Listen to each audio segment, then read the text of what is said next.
Merci beaucoup d'être autant présent aujourd'hui pour ce symposium à destination des patients.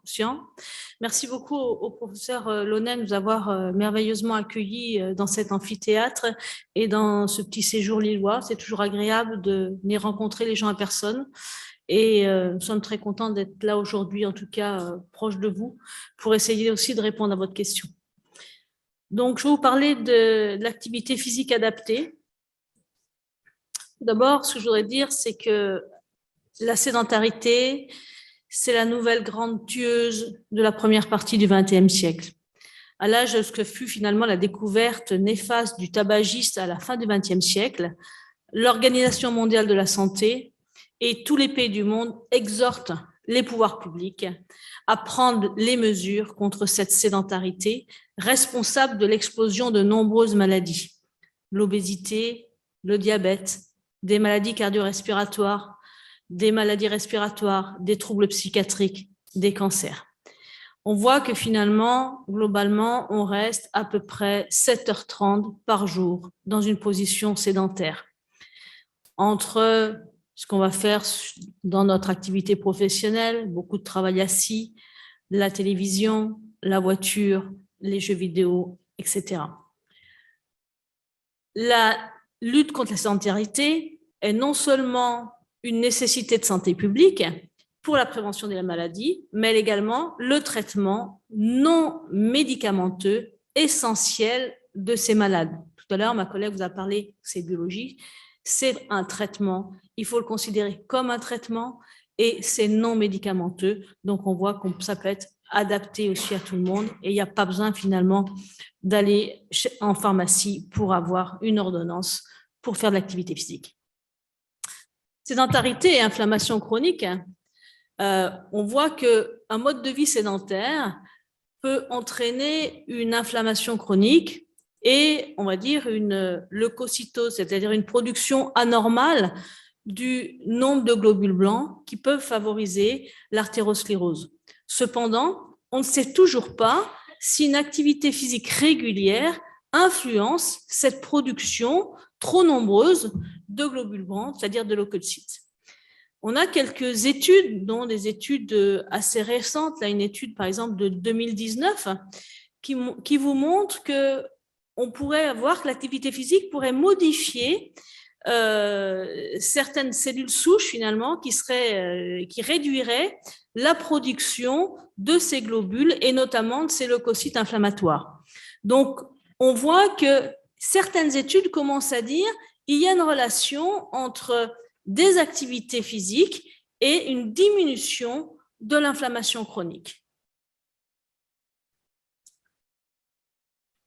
L'exercice physique fait dans des proportions saines va faire pencher la balance du côté non inflammatoire. Si je reprends le petit curseur ici, lorsque je fais une activité physique, cet équilibre, qui est un équilibre souvent précaire en fait, peut faire pencher cette balance vers l'anti-inflammatoire. Et là, on pense que l'exercice physique serait un excellent anti-inflammatoire. Du coup, pratiquer 20 à 30 minutes d'activité physique ou sportive chaque jour permet de délivrer des hormones anti-inflammatoires.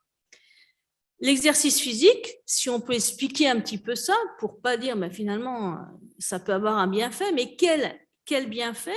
Ça va libérer finalement dans le sang des molécules qui vont contrer l'inflammation et réduire dans le sang certaines cellules et composantes qui étaient pro-inflammatoires. Donc, on a un vrai effet physiologique de l'activité physique pour expliquer finalement comment ça peut réduire certains types d'inflammation. 20 à 30 minutes d'activité physique quotidienne. Tout à l'heure, on a parlé, qu'est-ce qu'une activité physique? Une activité physique, c'est peut-être marcher, c'est peut-être faire son ménage, c'est peut-être faire un petit peu de jardinage, c'est peut-être aller faire une activité de type yoga, une activité de type aller à la piscine, aller dans l'eau.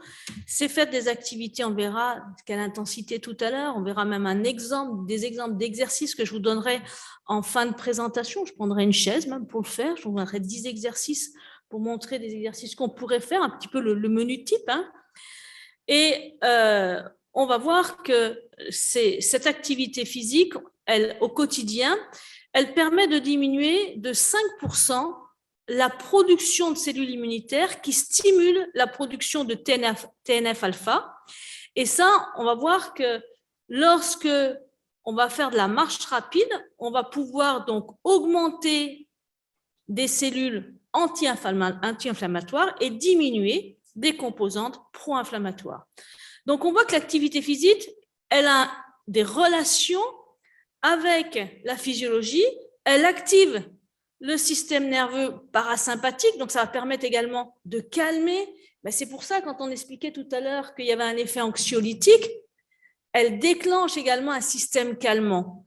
Elle le déclenche pendant l'activité physique et il va durer pratiquement pendant 2 à 3 heures après l'activité physique. Donc, on est plus calme, on est plus reposé, on a ce sentiment de bien-être, tout simplement parce que ça active une partie de ce système nerveux. Elle augmente la fréquence cardiaque. Augmenter la fréquence cardiaque, c'est bon parce que ça augmente. Chaque fois que la fréquence cardiaque augmente, on a notre cœur qui va pousser, notre ventricule qui va pousser du sang, qui va éjecter le sang. Si elle éjecte vite, on va avoir des organes qui vont être mieux oxygénés. Et l'oxygénation qu'on va avoir sur l'ensemble de nos organes, l'ensemble de nos muscles, a également cet effet donc d'anxiolytique antidépressif. Ça augmente la tension artérielle, tout simplement parce que lorsqu'on fait de l'activité physique, il faut qu'il y ait plus de sang au niveau des vaisseaux. Du coup, la tension artérielle augmente, mais c'est une bonne tension artérielle. Elle augmente systématiquement à l'effort. Elle produit des hormones. Elle a une relation immunologique. Donc, du coup, on va activer son système immunitaire. Donc, du coup, on va avoir peut-être moins de poussée derrière, moins de poussée inflammatoire. Et elle diminue de 5% les cytokines, donc les TNF-alpha, qui sont responsables de l'inflammation. On peut dire qu'une marche rapide suffit à enclencher le processus. On a vu que certaines pathologies, on n'arrive pas forcément à faire une marche rapide. Donc, on peut faire une marche très douce et puis à un moment donné, passer sur un petit peu de marche rapide, puis un peu de marche douce, puis un petit peu de marche rapide. Ça peut être 5 pas en marche rapide. La marche rapide, c'est ça. Hein.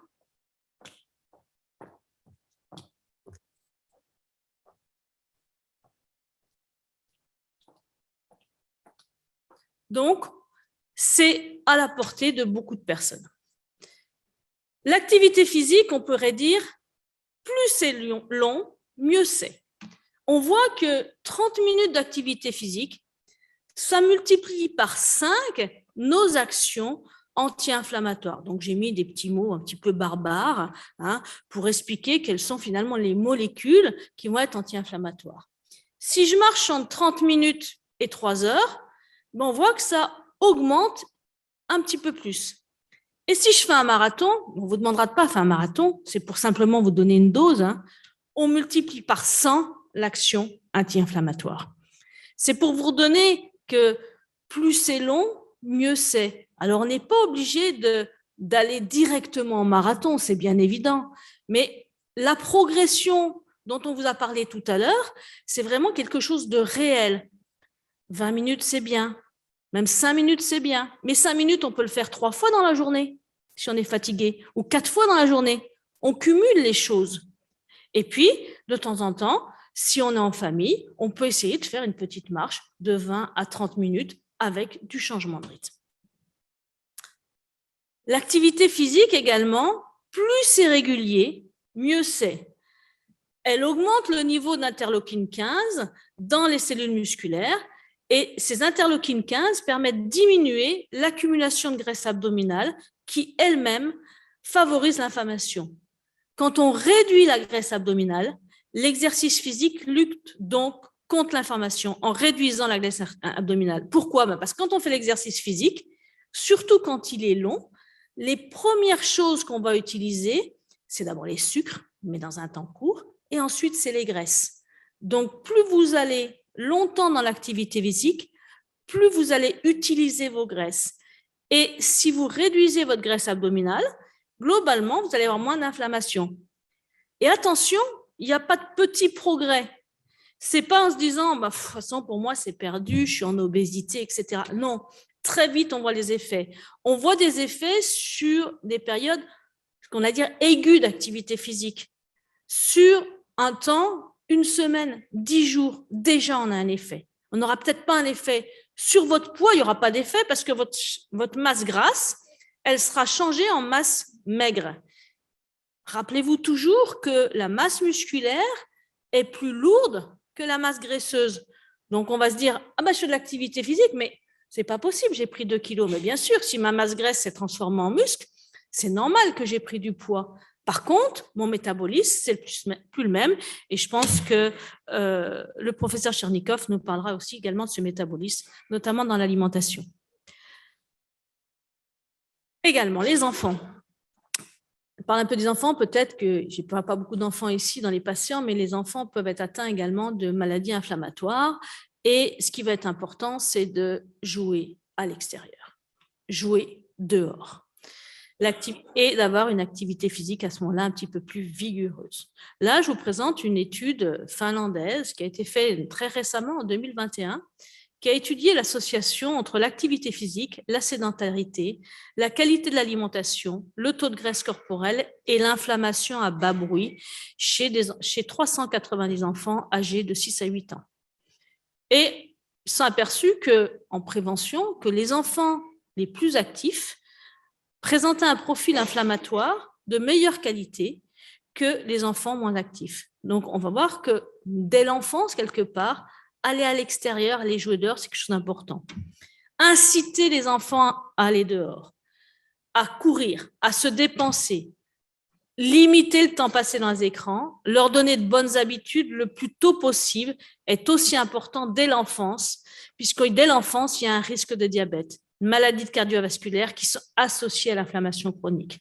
Donc là aussi, en situation de prévention, en tant que parents ou grands-parents, incitez vos enfants à aller dehors, à aller jouer, pour en tout cas éviter ces inflammations chroniques. Et une fois qu'ils ont une inflammation chronique, on va voir également, même chez ces enfants, ce qui est possible de faire. Autre article, toujours chez les enfants, on s'est aperçu que lorsque des enfants ou des adolescents avaient une maladie chronique, il y avait un intérêt d'associer le traitement standard à l'activité physique. Et cette association permettait d'améliorer toutes les données biologiques, d'améliorer également les dimensions psychologiques, ce qu'on a vu tout à l'heure, qu'on a vu précédemment. Et comment améliorer cette activité physique? C'est peut-être essayer de regarder le nombre de pas que font vos enfants, donc chaque jour, pour voir qu'ils ont bien, entre guillemets, leur nombre de pas nécessaires. Alors, nombre de pas nécessaires, chez l'adulte, on dit souvent, c'est 10 000 pas. Chez l'enfant, malheureusement, c'est un petit peu plus. Chez l'enfant, on est entre 15 et 18 000 pas par jour, mais on peut avoir également de l'escalier, etc. Donc, on voit l'association déjà où sur une revue donc internationale de gastro-entérologie, on voit bien qu'on mixte. Finalement, c'est comme si une ordonnance, on mettait votre ordonnance et puis à côté, c'est rappelez-vous, faites de l'activité physique quotidiennement. Et on voit le surplus que ça peut amener de bénéfices de l'activité physique. L'activité physique à l'école et en dehors. On s'aperçoit que chez les enfants de 2 catégories, ici, si je reprends de 6 à 11 ans en bleu clair et de 11 à 16 ans, donc en bleu plus foncé, on a regardé l'activité de ces enfants. Et on s'aperçoit que les enfants, globalement, sont moins actifs les jours fériés et les jours de congé. Et on s'aperçoit qu'on a globalement, on est beaucoup plus actif quand on est très jeune, 6 à 11 ans, qu'après à l'adolescence. Mais que ce pourcentage d'enfants qui sont passifs, il reste tout le temps passif, aussi bien pendant les jours fériés que pendant les jours scolaires. Donc, attention, dans les jours fériés, il va falloir demander aux enfants d'aller dehors, d'aller jouer. Et ce qu'on regarde sur cette activité, c'est d'avoir une fréquence cardiaque qui augmente un petit peu. On considère chez l'enfant qu'il faut une fréquence cardiaque qui soit supérieure à 140 battements par minute pour diminuer les risques de maladies inflammatoires et garder les enfants en bonne santé à l'état adulte. On fait sa santé également dans l'enfance.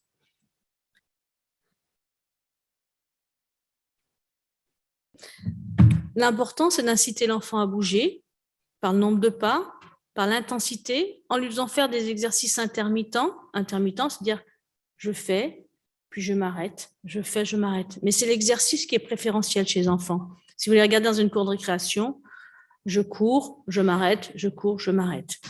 L'exercice continu et l'exercice ludique, donc c'est vraiment inciter les enfants à bouger, puis on verra que chez l'adulte, c'est à peu près la chose. On a vu chez l'enfant, on va regarder l'activité physique également et le froid, notamment dans des pathologies comme l'arthrite rhumatoïde et les maladies inflammatoires. Le froid a un intérêt, c'est qu'il va induire une diminution des symptômes inflammatoires grâce à plusieurs mécanismes, notamment la vasoconstriction au niveau des vaisseaux. Et ça va entraîner une diminution du flux sanguin dans les territoires périphériques et dans les tissus lésés inflammés. Donc, on va voir que lorsqu'on fait de l'activité physique douce, donc légère, de la marche, et qu'on la pratique dans une ambiance plutôt froide, l'ambiance extérieure, on va voir qu'il y a vraiment des intérêts très importants pour les diminutions d'œdème et notamment diminution de notre flux sanguin et diminution des symptômes inflammatoires. Et on va avoir une diminution, une augmentation finalement des cytokines qui sont anti-inflammatoires. Donc, l'exercice, lorsqu'on l'associe avec de l'extérieur, dans une ambiance froide, va être extrêmement favorable. Et là, il faut s'entraîner à sortir dehors. L'activité physique et le froid, dans ces arthrites rhumatoïdes, on voit que finalement, là, on voit une activité physique qui se fait dans le froid, l'activité physique qui peut être douce, comme de la marche en ski de fond, et on va voir ces effets extrêmement bénéfiques sur ces maladies inflammatoires. Donc, on arrive vers l'hiver, on peut très bien penser à faire un peu de marche nordique, une marche avec des bâtons à l'extérieur, ou aller dans des ambiances un petit peu plus froides, on aura des effets extrêmement positifs. Toujours au niveau de l'activité physique, j'ai pris un autre exemple. J'ai pris l'exemple sur des gens qui avaient du psoriasis et beaucoup renoncent à l'activité physique du fait que de cette maladie, ils refusent de s'exposer. 42% des malades renoncent au sport. Pourquoi? Le problème du regard des autres, la crainte des zones de friction. Et on voit que tous les sports ne sont pas égaux. On va voir l'intérêt de pratiquer une activité physique. Il faut adapter cette activité physique, notamment par rapport à la sécheresse cutanée et aux effets indésirables des traitements. Ce qu'on va encourager sur un psoriasis, c'est plutôt l'activité aquatique qui est encouragée. Alors attention, l'eau, elle ne doit pas être trop chaude, elle ne doit pas être trop salée, mais même si l'eau est salée, le rinçage à l'eau douce suffit finalement pour avoir une activité extrêmement favorable. On va choisir des activités physiques d'aérobie intensité modérée. Donc, intensité modérée, ça peut être une marche et une marche un petit peu plus rapide. C'est de l'intensité modérée. Il faut faire attention à la qualité des chaussures, à éviter les ampoules. Donc, une qualité de chaussure, une chaussure confortable, une chaussure qui amortit bien, donc des semelles assez épaisses qui permettent l'amorti lorsqu'on est en phase de marche. Si on fait du vélo, il va peut-être falloir adapter la selle de vélo pour éviter des zones de contact trop fortes et des zones de friction. Donc, on peut adapter en mettant les selles de vélo qui ont du gel, donc l'introduction du gel dans les selles qui permettent de faire du vélo. Et également, dans toutes les activités physiques qui vont être faites, conduire à un port de vêtements qui va être extrêmement large et, si possible, en coton. Dans les activités physiques à conseiller, sur donc un psoriasis, on va avoir des activités physiques de relaxation, de bien-être. Donc, on va associer un travail respiratoire et un travail lent sur de la mobilité articulaire, la mobilité articulaire douce. Et lorsque vous avez une activité physique de relaxation et de bien-être, pour toutes les activités physiques, ça vous permet de le faire pratiquement à n'importe quelle heure de la journée. Ce qu'on a dit tout à l'heure, c'est lorsque l'activité physique se fait le soir, des fois, ça pose des problèmes d'endormissement. Mais si dans l'activité physique, vous faites un retour au calme qui va être de 10 minutes, d'un quart d'heure, vous vous mettez au sol, vous allez respirer, vous allez fermer les yeux pourquoi pas vous mettre une petite musique douce. Vous n'aurez pas l'effet finalement, qui vous donne un insomnie quelque part, qui vous ne rentre pas assez vite dans le sommeil au moment de l'endormissement. Bien au contraire, vous allez redescendre, vous allez réactiver le système parasympathique, qui va être parasympathique, qui est le système finalement calmant de notre corps. Et là, vous allez pouvoir pratiquer votre activité physique quand vous voulez. Ce retour au calme, il est fondamental sur toutes les activités physiques. Comment on peut évaluer l'activité physique? Par le nombre de pas par jour, combien j'ai fait. Donc, on voit un peu les recommandations, c'est facile, c'est applicable. Les smartphones, les téléphones portables, on a des petites applications de santé qui montrent le nombre de pas par jour que vous avez fait, heure par heure. Et puis là, on va faire une petite séance là pour reprendre le sport, diminuer les risques d'activité physique. C'est 2h30 d'activité physique par semaine. Je vous ai fait un petit menu type. Hein. Donc, le menu type, on peut essayer de le faire.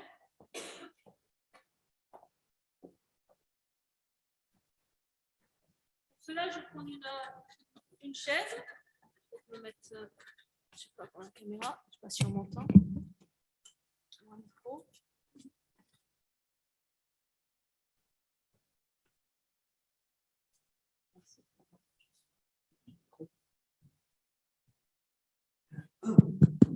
Oui, ça a l'air d'être bon. Merci beaucoup. Donc, j'ai mis un menu type parce que des fois, on ne sait pas bien comment s'y prendre pour faire une activité physique. Hein. Donc, une petite activité de marche avec ou sans bâton. J'ai mis 15 minutes, mais ça peut être bien moins. Ça peut être 5 minutes, ça peut être 4 minutes, ça peut être aller au fond du jardin. Et puis après, ce qui est vraiment important, c'est ces petits sauts pieds joints ou des sautillements avec appui ou non appui. Alors, ce n'est pas des grands sauts, hein. Ça peut être ça. Et puis, on essaye d'en faire le plus possible. Et puis, si on n'y arrive pas, juste on lève la pointe du pied. Et là, on va remuscler et on va surtout retravailler toutes ces petites fibres rapides qu'on a au niveau du muscle. On a besoin d'être explosif. Et c'est ce qui va nous donner notre autonomie. Si on n'a pas de fibres explosives dans nos muscles, au bout d'un moment, on n'arrive même plus à monter un escalier. Et on est fatigué lorsqu'on monte un escalier. Donc, l'explosivité, elle est importante. Donc, ces petits sauts où on monte sur la pointe des pieds, c'est important. Ensuite, ce qui peut être intéressant également, c'est ce travail d'ouverture. On balance la jambe à l'avant et à l'arrière. On peut essayer de chercher également l'écarté qu'on pourrait avoir. On peut avoir un appui, il n'y a pas de souci. Hein. Ensuite, on peut travailler des abdominaux. Les abdominaux, ce n'est pas facile à travailler. Moi, je les conseille de les travailler assis, ces abdominaux. Ici, si je me mets sur une chaise, travail abdominaux assis, je peux faire des flexions et des extensions de jambes. Je fléchis et je ne me tiens pas. Et puis, je peux également prendre un livre, je me retourne à droite, je me retourne à gauche. Hein? Donc, ou je peux ensuite incliner d'un côté, puis incliner de l'autre. En position assise, c'est faisable, c'est pas bien dur, et je fais des abdominaux. Je renforce tout ce qui est la gaine, et en faisant des abdominaux, j'utilise prioritairement ma graisse abdominale. Travail de rotation de buste, c'est ce que j'ai montré, position assise ou alors position debout, c'est des abdominaux debout. Ce qu'on va faire aussi en entreprise, quand on veut faire des abdominaux, et que globalement, on ne peut pas se mettre en position à terre. Et puis, des petites flexions debout. Alors là, pareil, la flexion, on va où on peut aller. Ces flexions debout, ça va nous permettre de monter un petit peu au niveau cardiovasculaire. Donc, il va y avoir un débit sanguin un petit peu plus important. Et là aussi, ça nous fait travailler nos muscles des jambes et donc monter la fréquence cardiaque. On peut finir par une marche un petit peu plus rapide, avec 30 secondes de marche rapide, puis ensuite 30 secondes de marche lente pendant 5 minutes. Si ce n'est pas 30, c'est 10, c'est 15, etc. C'est comme vous le sentez, comme vous pouvez. Là, maintenant, après ce petit menu, vous n'avez qu'à choisir votre menu. En tout cas, je vous remercie. Et tout le monde peut faire quelque chose.